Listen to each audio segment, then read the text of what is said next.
Hello, aujourd'hui on va aborder la question du genre. Et oui, ce n'est pas parce qu'on est dans un contexte chrétien qu'autour de nous, nous n'avons pas ou n'aurons pas de personnes qui s'identifient comme des transgenres. Ça peut être toi qui me regarde, ça peut être toi qui pense que tu souffres de dysphorie de genre et qui tombe sur cette vidéo et tu voudrais savoir comment intégrer Dieu dans ce qui se passe à l'intérieur de toi. Une chose est sûre, tu ne vas pas manquer cette vidéo et tu dois la partager.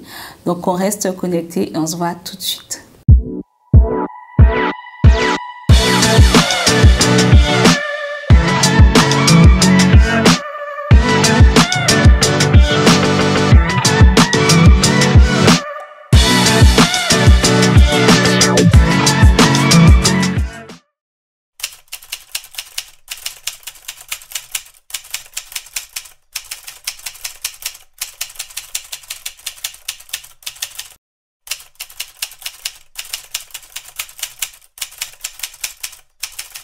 Alors, petit disclaimer pour commencer, je suis infirmière de formation, j'ai travaillé en psychiatrie, j'ai travaillé avec des personnes en fin de vie, atteintes de cancer, j'ai eu l'occasion avec des médecins de faire des annonces diagnostiques de maladies vraiment graves, des fois à des jeunes personnes, des jeunes femmes ou des jeunes hommes de 30 ans, pour leur dire en fait qu'il leur reste quelques mois à vivre, donc voilà.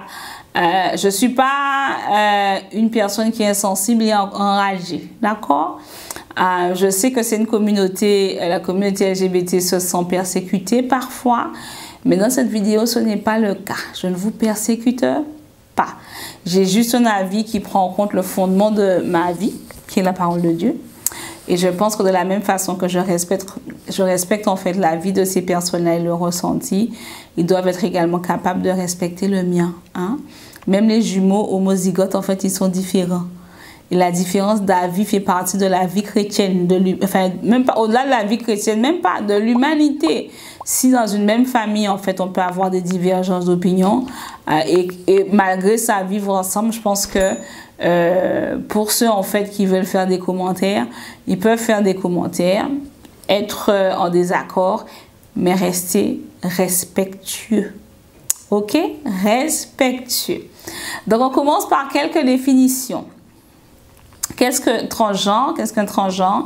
C'est une personne dont l'identité sexuelle ne correspond pas à son sexe biologique. Ce qui est très différent d'une personne qui est hermaphrodite. Alors ça, c'est une aberration chromosomique en fait. C'est assez exceptionnel et ça aboutit à la coexistence d'ovaires et de testicules chez la même personne. Ensuite, qu'est-ce que la dysphorie de genre? Alors la dysphorie de genre, c'est une détresse cliniquement significative ou une altération fonctionnelle associée à une incongruence entre le sexe exprimé et le sexe de naissance. Seule une minorité de personnes qui s'identifient comme transgenres répondent aux critères du diagnostic de dysphorie de genre. Donc ça veut dire que, en gros, il y a très peu de personnes qui ont vraiment une dysphorie de genre, liée principalement en fait à l'altération fonctionnelle et à tous les signes psychologiques qui accompagnent ceux qui ont la dysphorie de genre. Ok? C'est plus que je ne me sens pas, je suis une fille et puis en fait je me sens pas fille, je me sens homme. C'est beaucoup plus profond que ça, ceux qui ont la dysphorie de genre. Donc en résumé, une personne qui pense qu'elle est transgenre n'a pas d'anomalie physique ou physiologique. Tout se passe dans sa tête. Alors c'est vrai que ça représente une très grande souffrance. Ceux ou celles qui souffrent de ce genre de troubles détestent parfois littéralement leur corps. Et c'est ainsi que j'ai vu des filles, par exemple, qui peuvent mettre des bandages pour faire disparaître leur poitrine parce qu'elles se sentent hommes, quoi. Néanmoins, je pense qu'il est important de dire que, Dieu n'a pas fait d'erreur. Non, non. Dieu n'a fait aucune erreur en te créant ou en me créant. Il a fait ni erreur d'identité, ni erreur de sexe, ni erreur de genre, ni erreur de race, ni même d'ethnie. Ok? C'est pas par erreur que je suis black. Dieu n'a pas fait d'erreur. Et d'autant plus que dans Genèse 1,27, Dieu nous dit, la Bible nous dit, Dieu créa l'homme à son image, il le créa à l'image de Dieu. Il créa l'homme et la femme. C'est les deux genres que Dieu a créés.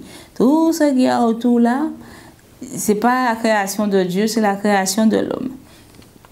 Alors, même si j'entends la souffrance attachée au ressenti qu'une telle personne, ou peut-être toi qui me regardes, tu éprouves en regardant ton corps, la vérité est la vérité. Enfin, la vérité est plutôt la réalité. C'est que Dieu n'a pas fait d'erreur en fait.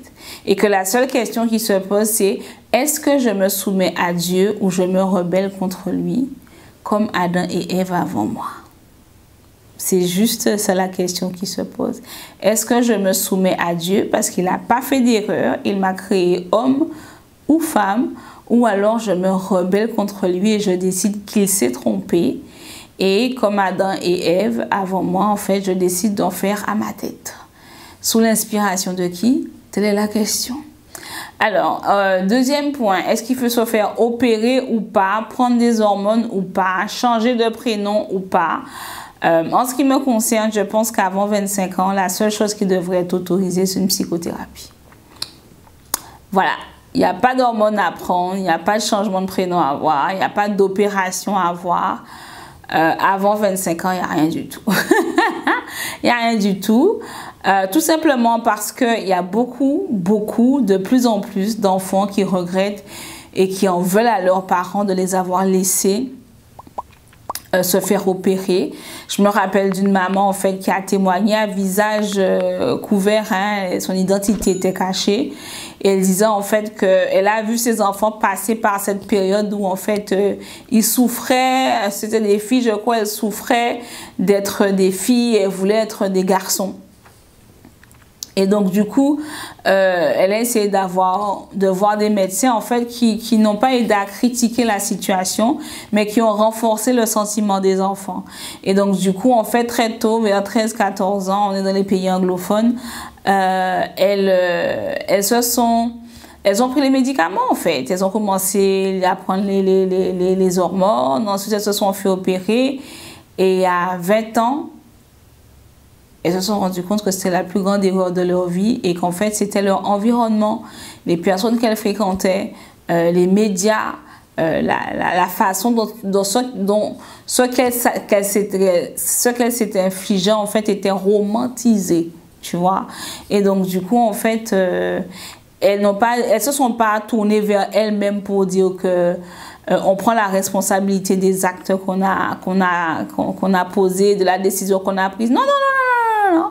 Elles se sont retournées contre leurs parents pour reprocher à leurs parents en fait de ne pas les avoir protégées d'eux-mêmes parce qu'elles étaient que des enfants et qu'elles n'avaient pas conscience de la gravité des actes qu'elles posaient. Donc du coup en fait moi je pense que avant 25 ans ni hormones, ni opération, ni rien du tout. Encore un autre exemple, un influenceur très connu, j'oublie son nom,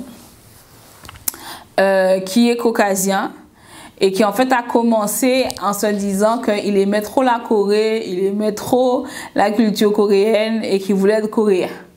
Et donc du coup il a fait une opération pour être coréen et il disait à tout le monde qu'il est coréen alors qu'il n'est pas coréen.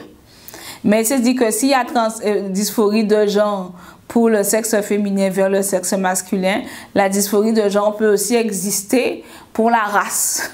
Et donc, il n'est plus blanc, il est asiatique et s'est fait opérer pour être asiatique. Après qu'il se soit fait opérer pour être asiatique, il a commencé à dire que non, il se sent plus homme puisque c'est un homme, lui il voulait être femme. Il a commencé à réfléchir, à s'habiller en tant que femme, à laisser ses cheveux pousser, etc., etc., etc. Et il réfléchissait à se faire opérer pour devenir une femme, puisque le milieu dans lequel il était, ben c'était la mode. Et c'était, voilà, comme si je sais pas moi, tu vas en faire ton nez, quoi.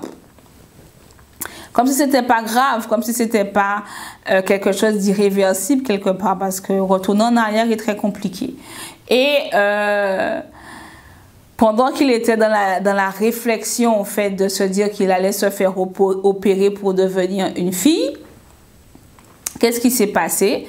Eh bien, c'est qu'il s'est dit un jour, mais je pense que c'est le Saint-Esprit qui lui a dit va à l'église. Et il n'est pas du tout chrétien, hein. Il n'est pas chrétien, il n'a jamais été dans une église, il n'est pas dans une famille, il n'est pas né dans une famille chrétienne, on ne lui a jamais prêché l'évangile. Il a été dans une église, il s'est assis, il a prié au Dieu qui existe, si Dieu existe vraiment, qu'il lui dise quoi faire. Et puis là, il a senti dans ton cœur, calme-toi, chill un peu.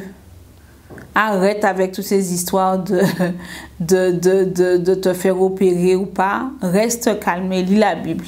Et puis tout seul, il a commencé à lire la Bible et il s'est rendu compte en fait qu'il n'était pas du tout une femme, qu'il était un homme et qu'il n'avait jamais été une femme et que c'est l'environnement qui avait mis ça au fur et à mesure dans sa tête.